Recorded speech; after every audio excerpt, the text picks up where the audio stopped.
This lecture will be about artificial intelligence in your artistic practice.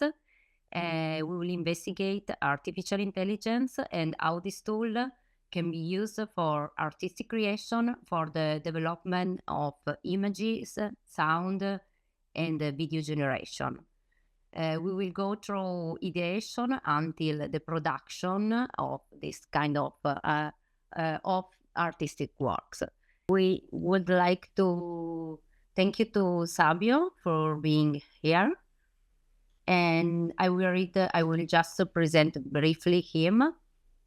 Sabio is a Puerto Rican conceptual and digital artist living and working in Barcelona. His work focuses on audiovisual, performance, and installation art, and is driven by a deep interest in science and spiritualism, balanced with an understanding of emotional and transformational responses. Sabio's solo work and collaboration have been consistently welcomed at diverse kind of festival and event worldwide, including Ars Electronica, Venice Biennale, ISEA, File, Lab, and Dream Hack, among others. It has been awarded residencies for both art and music and show in gallery in Shanghai, Tokyo, New York, and Berlin. He works also from not only from an artistic point of view, but also from a commercial point of view, for like Super Nintendo and the other. He also is a professor at La Salle here in Barcelona, University in Barcelona. He's teaching artificial intelligence, animation, and artistic system design in the Master of Digital Art and Creative Technology. Hey everybody. Yeah, so today I just want to talk about AI art and how it relates to art practices. And it's going to be a little bit chaotic just because I'm going to go from like presenting to like changing my window to like this and clicking through a bunch of different links. But it should be a fun ride. So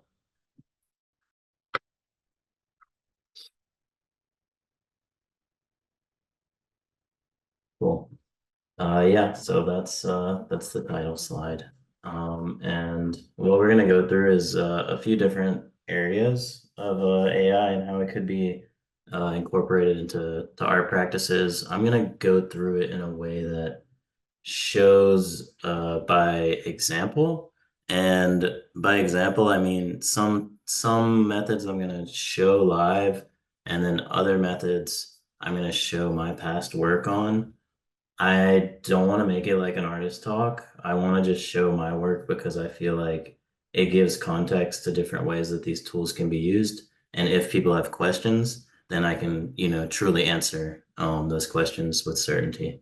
So we're gonna go through image, video, audio, text, and then yeah, explore everything. So yeah, I'm Sabio. Leslie introduced me with more of like the accolades, all that stuff.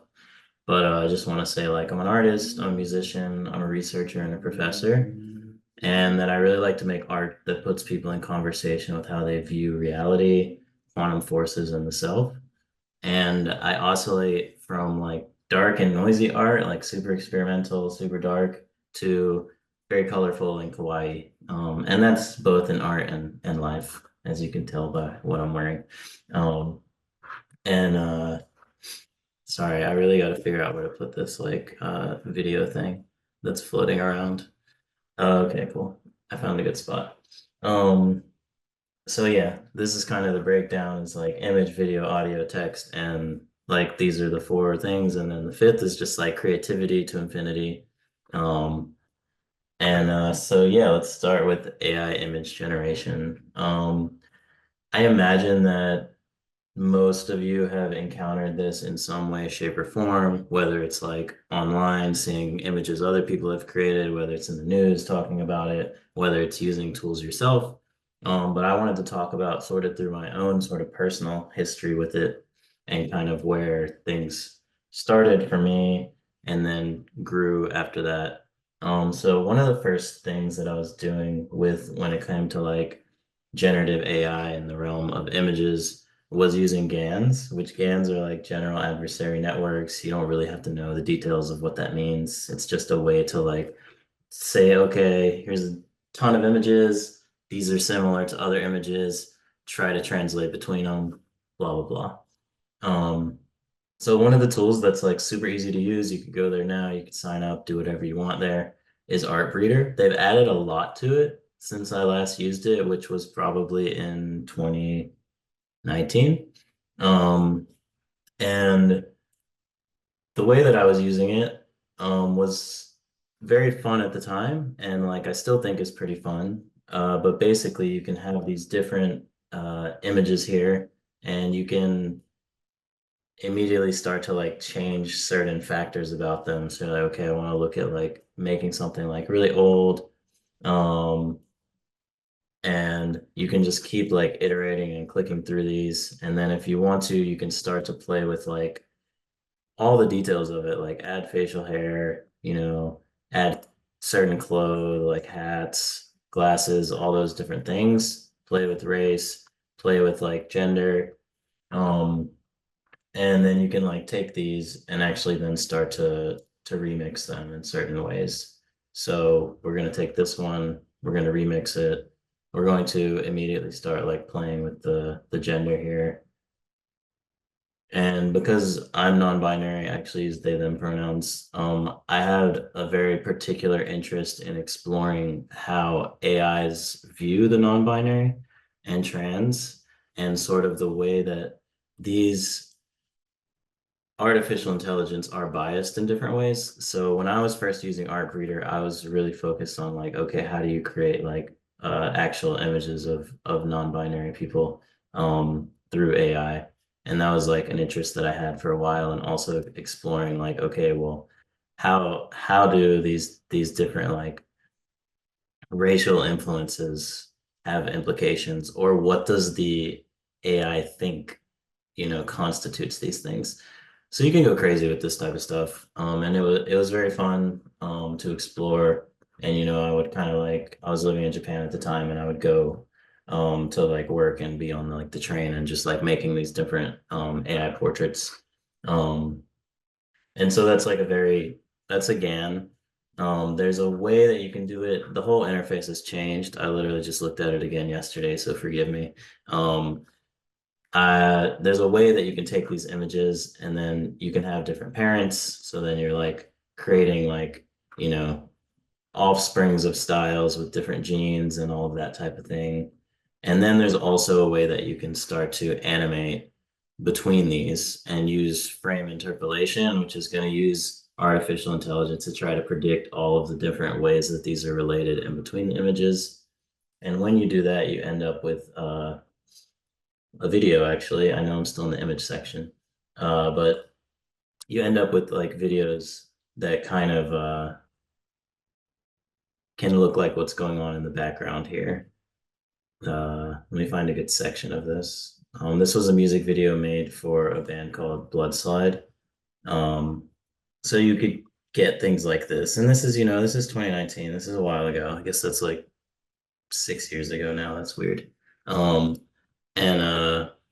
So just by going between different images and using these GANs, you could get these like kind of morphing, what I think still sort of maintains as the quote unquote AI aesthetic.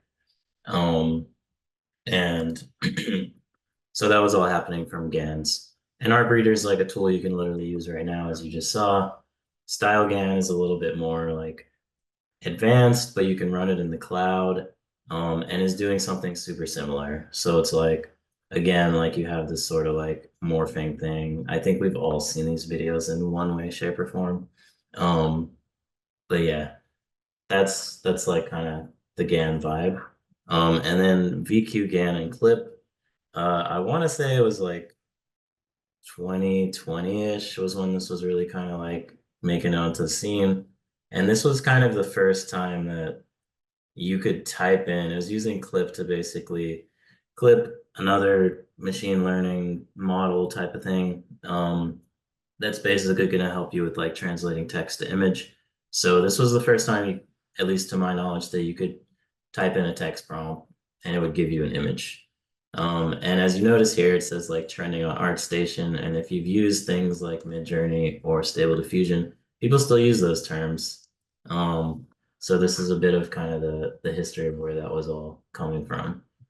Uh, so then I forget exactly the time that it came out, but when the Dolly 2 came out, it really kind of transformed everyone's perspective on, okay, this text to image thing is actually like really good. Um, so I was looking back at the history of some of my early generations, and the thing that I was trying to do was I was actually starting off, someone gave me some like I met someone outside of a party in New York and they're like, hey, give me some sentence. I'm going to turn it into art. And I just gave them a whole poem. And then they're like, oh, this looks really cool. And then, so I was like, oh, this thing can turn my poetry into visuals. So I started like writing. I mean, I've always been writing. I'm a poet originally. So that's kind of where all of my artwork comes as my process. But started writing these lines of poetry and then putting them into DALL-E and, getting these images back, gives you a few options and then like for the next lines. And still today, I think some of these are very cool images. And pretty creative, and the interface was pretty great at the time. You have this thing where it's like your collaboration, human and AI. The way that they kind of frame that was an interesting way to go about it. And at the time, it when I feel like there was a lot of fear, especially in this time period. I want to say it was 2022, um, that like it was a lot of fear, like, okay, AI is literally going to take all the artist jobs, like this is the end. And there was a lot of like friction there. It was interesting the way that they framed it as a collaborative effort in that way. So I thought that was pretty interesting, and Dolly kind of like opened a lot of people to the creative possibilities of, okay, I can take text and that can become an image. So for people who are more like maybe they're less visually minded in their array of thinking, this was an opportunity to be able to express ideas or be able to visualize things in different ways and share it with others. What happened not too long after DALL-E 2 came out is Midjourney started improving their model. And yeah, there was a DALL-E 1 before. And so I'm showing here the progression of different Midjourney models over the years. And my particular like one of my particular interests is always to check in on these models, like I said before, like how are they dealing with like race, how are they dealing with like sexuality and gender, just as like personal research in a way. So like this is from version 2 up here on the left. That's a happy smiling computer on a foggy beach. And then you see there's some improvement to version 3. Um, and then you have version 4, which I think is trying a little bit too hard with the keywords, in my opinion. And then you have a huge step from version 4 to version 5, which I think was really in a matter of like 10 to 20 weeks in between the release of both of those. So like, what's that, like less than half a year? Uh, to where, okay, it's doing really, really good photographic style. If the hands were there, the hands would still look terrible, which is a thing in AI. It's kind of sort of a thing of just perceiving reality, and hands are weird and look different from all angles. Um, and then you have version 6, which like you could argue in some cases, like version 5, you might like the results better than version 6. And even in some cases, you might still like version 4 better than version 5 or 6. And currently in Midjourney was always a thing where you had to be in a Discord and join it and like basically chat in like keyword like slash imagine and then type in what you wanted and it'd give it back to you. Then they made it a bot in Discord where then you could take Midjourney and put it in your own Discord server and have like private channels so you could kind of organize your art better. And then more recently, over I want to say the past year, they released like an alpha and a beta of midjourney.com, which I believe now anyone who's generated over like 1,000 images can access it. It might even be open to all at this point. Um, but now you have a website. It's like you can more easily create, you can start to type in things and then immediately have, okay, choice of the different aspect ratios that you want it to be in. Just super useful if you're like making something that you want as like a storyboard or like a plate for like film or something like that to be in 16:9, or if you want it to be portrait so that then maybe you're posting it onto socials. And then you have different modes that you can choose here, like the standard or the raw. The raw is going to be more for like photographic and a little bit more open to complex text prompts. And then you can still choose different versions. So you can't choose version 4 anymore, but you can choose 6.1, 6, 5.2, 5.1, and also Niji 6, which Niji is going to be more like anime cartoony, which, as you can see right here, you can actually manipulate the Niji style here to actually give better 3D render type of results. So you can actually experiment with the different models and use them for what they're not meant to do to see what other types of art styles you could get from Midjourney. And then of course you have like sliders for like stylization and weirdness and variety. Um, and I'm not going to go too much deeper on like the actual functioning of Midjourney, other than like, okay, you can see everything, but also then you can go and organize all your things, and you can filter it, give it tags, put it in folders, sort it by version, which is how I found all the different versions, the different renders that I've done over the years, and so on and so forth. Um, so Midjourney was really competing like head to head with Dolly 2 in a sense, but Dolly 2 kind of had an edge. And then I'm going to skip that and come back. And yeah, so both of those are paid. And the main reason why Midjourney started becoming way more popular than Dolly 2 was because Dolly 2 had a credit-based pricing system. So you had to pay for a bunch of credits. And then when you're generating images, you're using those credits. But with AI imagery, especially at that time, you really don't know what you're going to get. Everybody's new to this. You're typing in stuff. You're getting weird stuff that you don't like. You want to try again. You want to keep trying. You want to really kind of explore and have that exploratory journey with this new tool. And Midjourney allowed that. So basically, they're like, look, you pay $20 a month or whatever it was, and then you get unlimited, prompting. And so a lot more people went towards that than the way of being limited by credits. But again, like, what if you don't want to pay for this? So the open source way was Stable Diffusion came out, and Stable Diffusion had the same sort of interface as Midjourney at the time. So it was very easy for people to say, okay, there's this new thing called Stable Diffusion. It actually looked better than the Midjourney model at the time, and allowed for like very interesting ways of prompting. And it was open source. So it was totally free to use. And so a ton of people started using Stable Diffusion on their Discord. And then what happened actually is Midjourney actually started using Stable Diffusion for their newer models after the version maybe 3, or maybe it was between 2 and 3 that they changed. So they based their newer models off of Stable Diffusion because it was open source and they could use the code. Um, but still to this day, Stable Diffusion is a way, and there's many different varieties and many different things that people have done with it because it's open source. Um, and other companies that have come from it that I'll talk about later, that were made in this way. So I'm going to talk briefly about a project that I did with my partner, Ozge, who's a painter and a sculptor. um, we were across the ocean.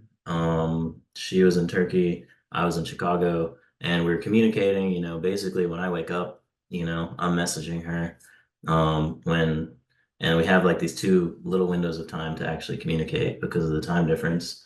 And there was one day that like I think I was on a lunch break, and literally like we just had a 30-minute long conversation of totally just emojis. And as I was like scrolling through it, I was like, this is art. Like, this is amazing. So I had this idea, okay, well, what if instead of putting text into a text prompt, you just put emojis?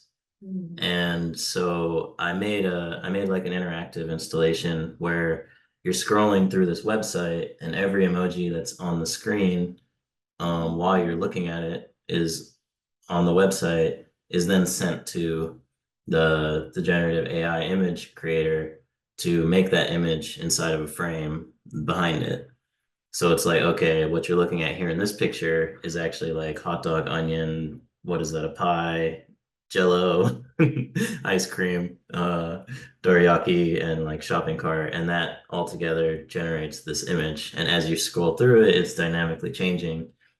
And what it was really exploring is like, how does AI translate emotions? Um, and particularly like, how does AI interpret literal emojis, which are meant to more directly, like, what's the word? Express emotion than actual words. And how does AI translate that into an image, and sort of like playfully letting AI be this co-conspirator in the storytelling for that. So that was one way of kind of using Midjourney at the time, to do this. I tried to set it up with Stable Diffusion's API. To be completely honest, I kind of got scammed because I signed up for a Stable Diffusion API at the time, just based off of like searching for it on Google. And then it was some paid service that halfway worked, but didn't really work. And they made me like pay up front. And I was like, okay, this is like not cool. So I just refused to even go any further with it. And I just used Midjourney, and then had more of the images like in the back end of the website loading as you were seeing those emojis, as opposed to like sending it directly to Stable Diffusion to generate them in real time. But it works the same and expresses uh the same purpose, from my artistic point of view. So I have all these on like the blockchain as NFTs, which was like kind of a part of it, just for more historical record there, as all of the different expressions of these different emojis and what it resulted in. Um, yeah, we already talked about not paying for it. Another experiment that me and my partner did, and this one was based off of Stable Diffusion actually, is I would wake up and I would have dreams the night before, and I would immediately type them into Stable Diffusion. And then I would get the result of how the AI imagined my dream being in the way that I described it. And I would immediately send those to my partner. And what she was doing secretly was she really, really liked this one in the middle. And she was working on an exhibition at the time. And then she went and made these giant metal sculptures that are like directly inspired by this image. And so like her entire exhibition is all about synthetic identities and the way that people are like post-truth, and the way that people are representing themselves online, and like the future of truth. And so there's all of these images of green as this synthetic color that kind of can be amorphous and become anything. And then there's these giant sculptures. They're like as tall as me, um, pretty much. And so that's all in chrome and iron, because I don't know physical materials very well. I had to read that one. And so that was an interesting way of like, okay, how do we take something that is, we're not just sitting there generating images and that's the end result, but like, how how do you take those images and then use that as some unique way within your existing art practice to explore something new, or even as inspiration, or even as like a sketch. So yeah, then there's the big question of like, all right, you got Midjourney, you got Dolly, you got Stable Diffusion, but like, where's this art coming from? Like, is this like just stealing other people's art? And there's like a big question around that. And so most of the early models are trained on this data set called Lion 5B, which basically was like, all right, go across all the internet, get all the images that have ever been on like Google Images. We don't really care who owns them. And then like make this huge database out of it. And then they made that database open. And then like basically all the early models are trained on this data set. Um, so that started making me wonder, like, okay, how do I feel about that? Yes, the AI has a different way of doing it. It's not like copying it. It's finding like relational things related to the way that you're prompting and all of that. And there can be an endless argument about whether it's copying or not. But if you want to avoid that altogether, like, can you just train models yourself? Can you start to like get more under the hood and explore the way that models are being trained or retrained, or what they call fine tuning? So where you take like an existing model and then like tweak it a bit so that it gives specific results. Um, and that's around the time that I discovered Comfy UI, which is a node-based way to use things like Stable Diffusion. So to explain this image that you see, you're loading a checkpoint, which is an AI model. And that could be Stable Diffusion, that could be Stable Diffusion XL, that could be any different models. Then you're putting in a positive text prompt. Then you're putting in a negative text prompt. Then you're putting in the size. Then you're putting it into this sampler. What the sampler is doing is basically taking this empty latent image thing down here that's the size, is actually just giving it an image that's pure noise. And then the way that diffusion works is it uses this sampler. There's a bunch of different algorithms. That's so like you change the sampler name and it's going to approach turning that noise into an image differently. And you're basically saying use that algorithm and do it this number of steps, which means do it that number of times. And then with this CFG value, you're saying how tight do you want to stick to the text prompt? And then the denoise is like how much do you want to take it from noise to all the way an image? And then the seed is just like a random seed, I believe, for the noise or the way that it interprets it. No one's ever told me the real answer to that, but that's fine. Um, and then at the end, you get this image once it's all like decoded. So in understanding like what's going on a little bit beneath, you can start to create all different types of workflows on your own. And so you have like instantly, you could have like text to image, you could have image to image, you could be sketching something, just make like a small sketch and then turn that into an image. You could take an image to a video, you could take a video to a video. There are a lot of techniques for video to video that I could go way deeper into, and maybe I will next month. And then there's image to 3D as well. And in addition, because Comfy UI is open source, and literally every new model that comes out ends up being on Comfy UI either the same day or within a week. It's so fast, like the community around it, that you get every single open source model. So open source image models that are significant over the past few years would be Stable Diffusion again. Stable Diffusion XL is higher resolution, like higher quality Stable Diffusion that came afterwards. Flux is a model that came out fall of last year that was a spin-off because Stable Diffusion became Stability AI. That was a company. Then like the CEO left, blah, blah, blah. Anyways, some old people from Stability AI went and made this thing called Black Forest Labs, and then they created Flux, which is kind of one of the top models right now in terms of quality, but it's very slow. And speed is another thing to consider with these, because if you're running these things locally, like usually people are running them locally on like gamer graphics cards, But of course, there are many ways to do these types of things online, which I'm gonna share more of. But um, Santa is a newer one. I think it's about a month or 2 months old that came from NVIDIA that's just very fast. It has a new sort of approach to the diffusion process. Um, and then HyperSD and LCM are sort of super optimized and fast alternatives to Stable Diffusion as well. LCM was used as a basis for what is called stream diffusion, which is real-time stable diffusion, because it can do so many samples within 1 second, like turn so many things from noise to images in 1 second that it basically becomes video. And now we're at video. So with the video world, we have like some it's really going crazy right now. Video is like a big topic in AI, generative AI right now. But Runway Gen 3 is a big one.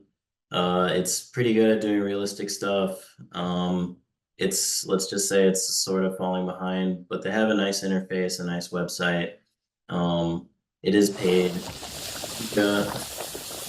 Forgot the sounds of this video. Pika is a little bit more on the fun side of things. You can do things like melt it, like this video, or like squish it and do all these sort of like weird effects to video images to turn into videos. But it's very fun to use, and they've added some really powerful features in their latest version. And a lot of these AI video things are still paid. People are definitely taking advantage of like the technical advantage that they have as companies to have access to all of, the hardware that makes some of the computing to make this possible. So there's some of these examples are paid, and then I'll Kling show you AI just dropped alternative. its new Elements feature, and Yeah, it's so mind-blowing. there's With also Elements, you can Kling, create whoops, sorry. There's Kling and Minimax, which are both out of China. And Kling recently added a really cool feature where you can add like, okay, images, and then it'll start to combine those images within the video itself. So you can say, okay, here's some clothes, here's a hat, here's the background, make a scene out of this, and instantly you get like a video that has all of these elements in it. And then Sora, which maybe you'll have heard of because it's OpenAI, and they really hyped it up last year. And then it wasn't as good as they said it was going to be. And then Google has one that's called Veo 2. And these are both good models, but feel a little bit inaccessible with the pricing. Like Sora's like 200 a month or something like that. And like, I don't know the pricing on Veo yet, but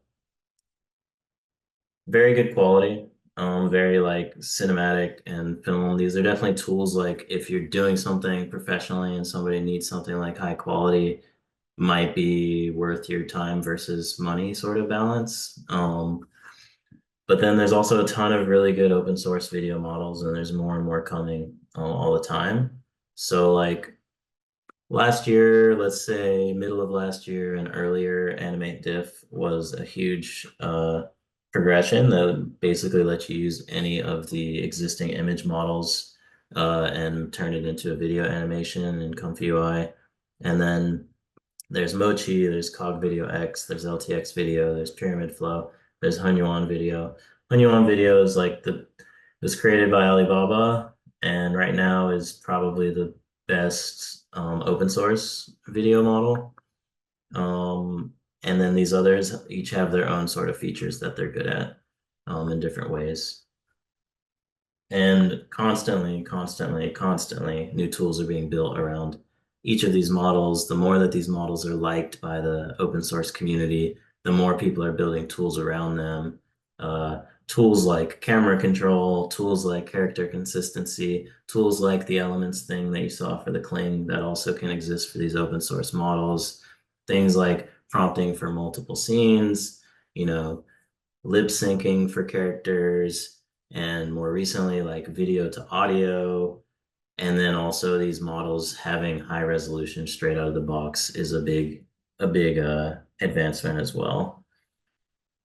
And that's kind of just where we're at right now and what first few days of February in 2025. So I expect it to be a pretty big year of innovation in both AI video and also in AI to 3D. There's a lot of interesting models for all of that. So for a project that I did using AI video, this was a while ago, so April 2023, and this was using just Stable Diffusion and batch processing frame by frame videos. And it was talking about this idea of like in the modern world, we're like very obsessed with work. And one of the common things that happens is you're like talking to somebody and you're like, hey, how are you? And they're like, really busy, but good. And, you know, people have this idea of like always being kind of tied up with work.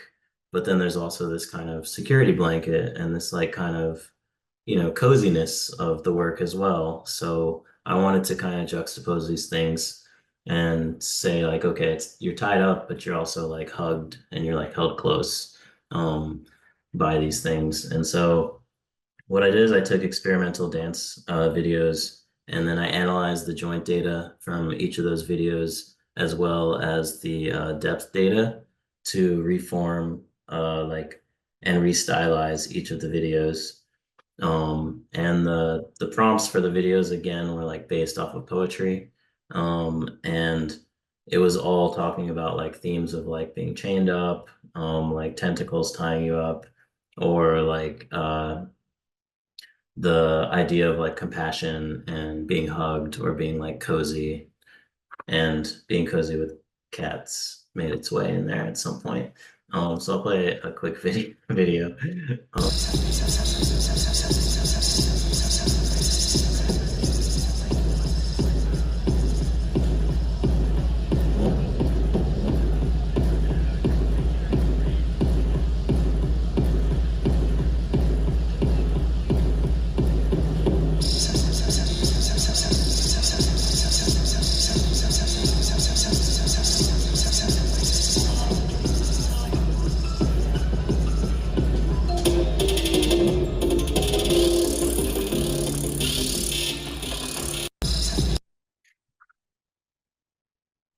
So yeah, you saw the cats a little bit, but yeah, there was kind of a strange beauty to the way that that was working, and that you get this sort of like flashing blurriness between the frames that now with AI video has been quote unquote solved.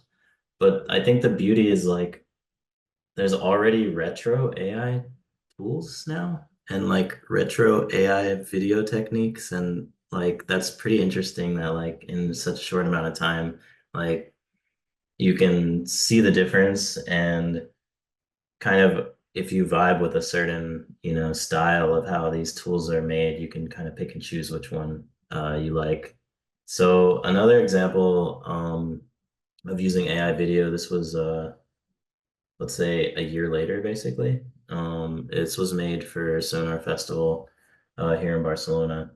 And this was basically taking, I have this poetry happening, and that's guiding all of the prompting for the videos. And then I wanted to let the video actually play the music for the video. And so I have these pixel samples that are traveling across the image, and they're sampling the specific pixel that's under it by the RGB average values there. And I kind of tried to make that apparent as much as I could in the way that the video is presented in the interface. And then those pixel sample values are being converted into MIDI notes, and those MIDI notes are being sent to Ableton to control all of the audio there. So I'll let you watch the video. I think it's just like a minute or so.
So yeah, that was something I worked on with a musician named Tom Gita, and he's also like a really great multimedia artist as well. Works a lot in Unreal and things like that. He's also a dear friend of mine. So that was really a fun project. And also, if you noticed, like it was called Solar Punk Migrations, and I'm really obsessed with this idea of solar punk and like the fusion of nature, technology, and humanity. And I have a very optimistic viewpoint about how, these three things can kind of save humanity when we collaborate. Yeah, so in addition to just kind of these video tools, there's also some like one all-in-one type of tools that exist. The one that I've been seeing a lot lately, like personally, I use ComfyUI because I have the GPU that can handle it, like the the computer that can kind of handle it, and I also teach ComfyUI, so I have to stay up with all the models and all that type of stuff. I teach it at the university, so like, yeah, I have to be a super nerd about that. But I understand like not everybody has a nice, GPU or was a game developer before or whatever. And, sometimes it's much more feasible to like, okay, maybe pay for some credits or maybe like, invest in a project that you're doing and use one of these tools, which Korea has a lot of really cool options, I would say. They're actually using a lot of the models. So they're using Flux, as I mentioned. They're using Hanyuan now, if you see this post. And they're also using like some text models to help interpret prompts into these video or image generation models as well, which is pretty cool. And they have a good interface. So I'm not like promoting like these tools, but that is one of them that to me looked like a decent option. One that I have heard a lot about that I haven't actually visited in a while is called Kyber. And this one is sort of like a node-based type of thing, but you're kind of creating within these certain nodes and then connecting it together. So maybe you get a little bit of a feel of the creation of like Pump UI, but it has a bit more of like an interface that's more like familiar or nicer, not as engineering.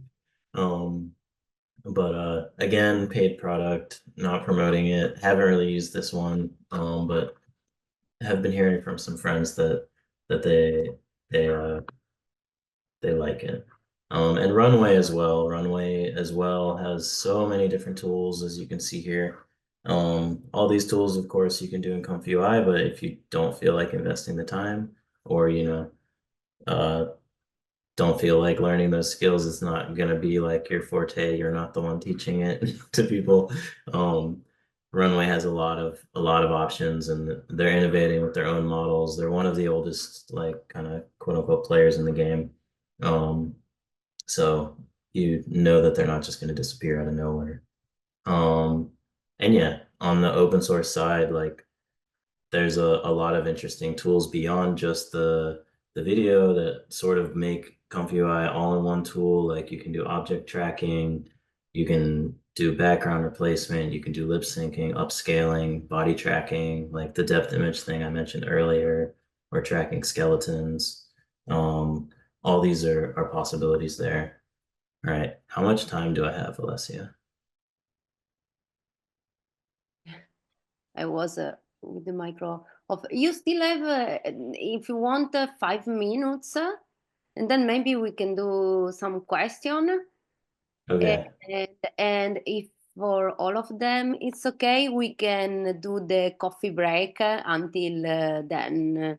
After the question, we can do the coffee break until 12:30, and we can restart it. So you have, yes, 5 minutes more, let's say, for presentation, and then we can do 10 minutes of question. Okay, because I think I started at like 11:15.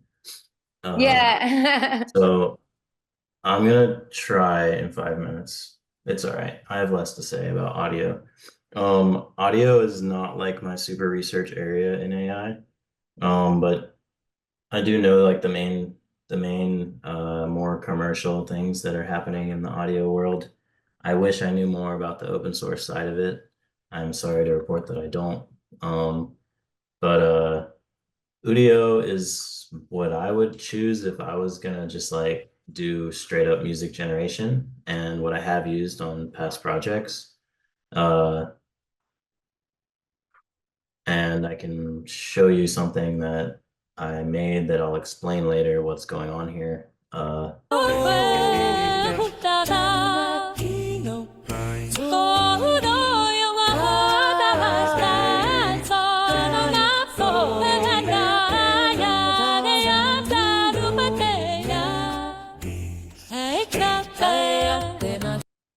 So I'll explain that in a little bit, but Suno is another option.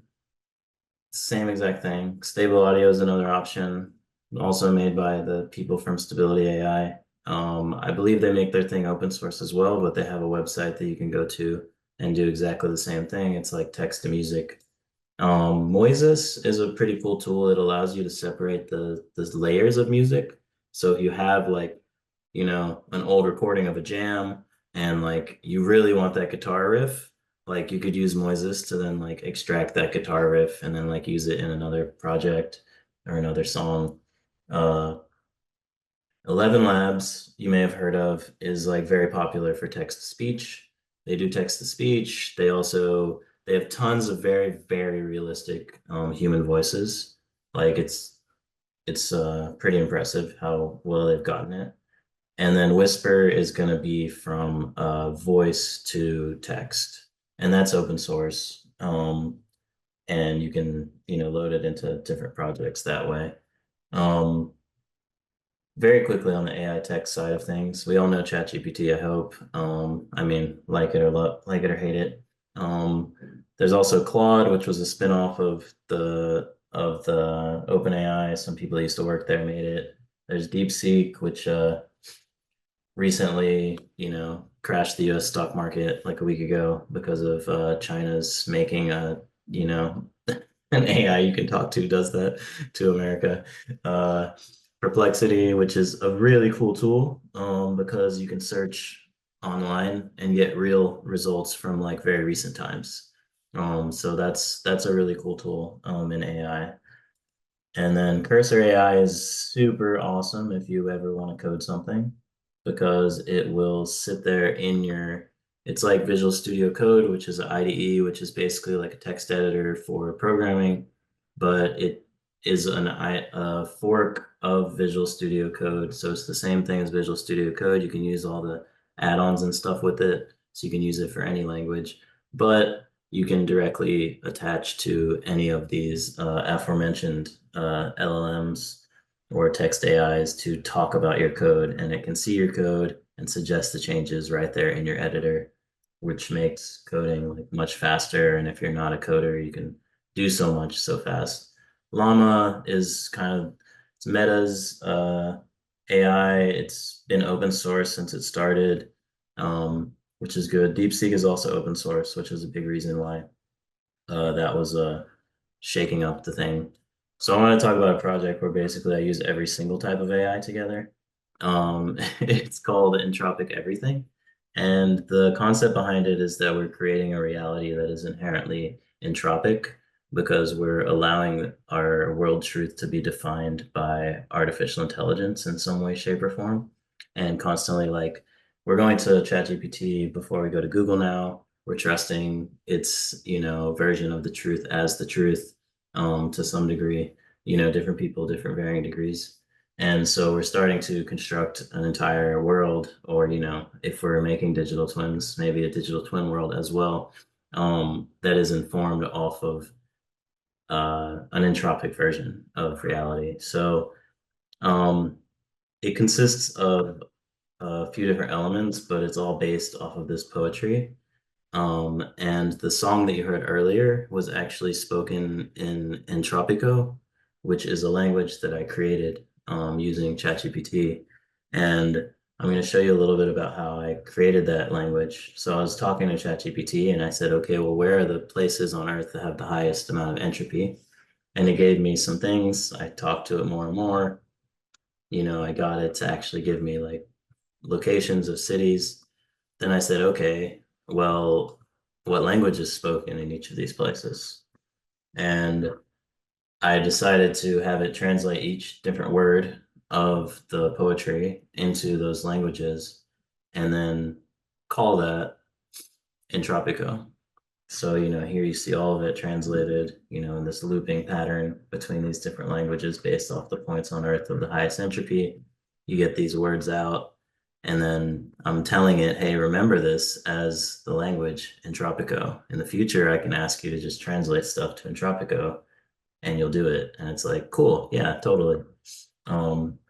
So then I take that Entropico version of the poetry, and then I want to translate it into a coordinate system so that I can take that coordinate system, convert those into points, convert that into a 3D object, and then convert that into a 3D print that becomes a sculpture. So this is kind of the way that I talked it through all of that. So then this is the sculpture made from the points based off of each of the words in the poem. And then this is a bit of a refinement using like a Voronoi structure so that it actually became printable, but still based off of those core points. And then this is the end sculpture here. Oh, cool. There too. So this is the end sculpture here in the center of the altar.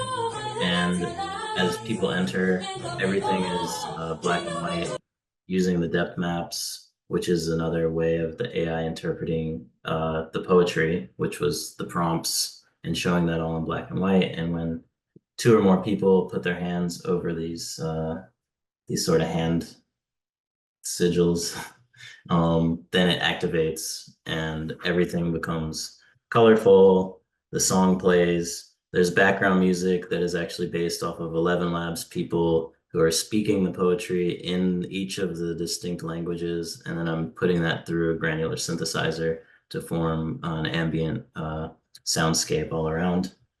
And then I have the voice reciting the poem at the end of the sequence that is my voice. And that's sort of coming from a top level above to make it more of like a church-like type of like worship to the AIs in like sort of a ironic way. So that's like the quickest way I could talk about that project without like making a whole presentation. And then, yeah, I wanted to ask these sort of questions like how might we use LLMs and text AI as artists? So there's like, yeah, there's the straightforward things we can use for research, we can use it for writing, we can use it for searching different things. Obviously, like the writing helps if we're applying to like grants or opportunities. And then like, can we use it to create new languages? And then I want to challenge y'all to like always think beyond like the prescribed methods for these tools and just like what are the creative possibilities? Like I feel like every tool has so many possibilities in misuse that it allows so much you know beautiful magic to be possible. So yeah, now it's your turn to ask questions. And how do I get the chat back? I'm so bad at Zoom. Okay, cool. There's a chat. Thank you so much, Savio. And yes, there are some questions in the chat. I don't know. There is a longer reflection also from Emma. I don't know if you want to read directly. Yeah, I'll read it out loud. So Emma is saying I work at Turku University of Applied Sciences as a project specialist and as a project manager in a PMP project. I have a more general question related to the topic of Gen AI. I'm preparing the Gen AI International Project in the field of photographic art. We are also interested in sustainability issues related to artificial intelligence. Does anyone have knowledge of good and current research related to energy consumption of AI and or existing counters to measure energy consumption?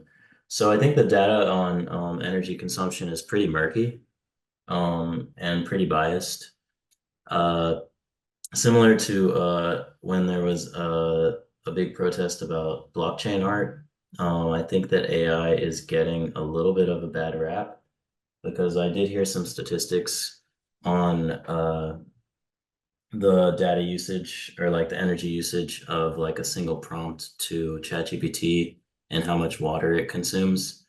And then later, I was talking with someone who is more like in the energy conservation field. I actually stopped using ChatGPT for like a month after that.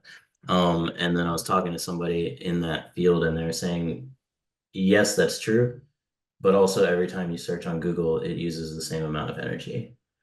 So I think there's some biases in the way that information is being presented. I don't know of like the specific research being done. It would be awesome if there's examples that people have. Because I feel like we're all kind of in this sort of area of like we hear something from somebody and like we kind of trust the best version that we've heard. Yeah, it's tricky. Sorry, I don't have a great answer for that. Just like personal experience and my own like research and chatting with people. And I would say, yeah, what Jory said is also true. Part of like why I use a lot of local based AI stuff on my own machine is because I don't want to be like adding to the stresses of like these data centers or fueling like the economic like push in the direction of like build more, build more, build more type of thing for AI production. So I try to use as much stuff locally as I can. Uh, on the theater play written by AI with my inputs, which tool would you recommend? Currently using ChatGPT, and I'm not that satisfied. Um, yeah, I think so. When you're doing your, yeah, it's a complicated question, but I think Claude is pretty good at writing. I think historically it's been much better than ChatGPT for writing. So you can always test Claude. There's like a free tier that you can test it and see what type of results you get. Um, DeepSeek is another one you could test and see how it is because DeepSeek is more of a reasoning model, the R1 model. So it's going to think more about what you say to it before it responds and provide a bit more like context of how it's thinking and the way that it's processing information. And maybe the cool thing is like you can see how it thinks through everything, and then you can basically in your next response be like, I saw that you thought about it that way. Actually, that's not what I was going for, and maybe approach it this other way. So that may be a way that you can kind of push it in the direction that you want. In terms of like creating actual characters, there's some interesting tools. Uh, Email me because there's like some pretty cool open source tools specifically for like the context of like uh writing scripts and like creating stories that are super interesting right now. And they allow you to like create entire characters and backgrounds and things like that, and then have them interact and simulate different scenarios. And you're basically just generating scenarios, and then those characters are going through those scenarios. So that might be interesting too. I mean, it might not help, but it might also be a cool way. Um, how do you see the role of physicality of the artist while using these tools? The removal of physical body from the process, of course, is of course an interesting possibility in itself. But how could one bring the artist body to bear with these tools?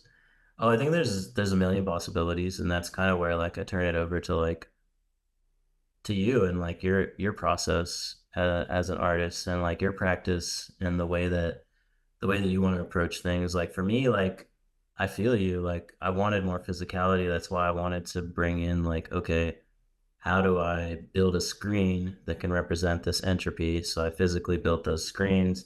How do I'm still showing like the AI, generated videos on those screens, but it gives it a very different feeling. And then how do I make sculptures from like poetry or data? And that was kind of like going from a weird process, I know, but into like a physical form because I too like want more physical. I really don't want the future that was mentioned earlier where everything is all white. That really scares me.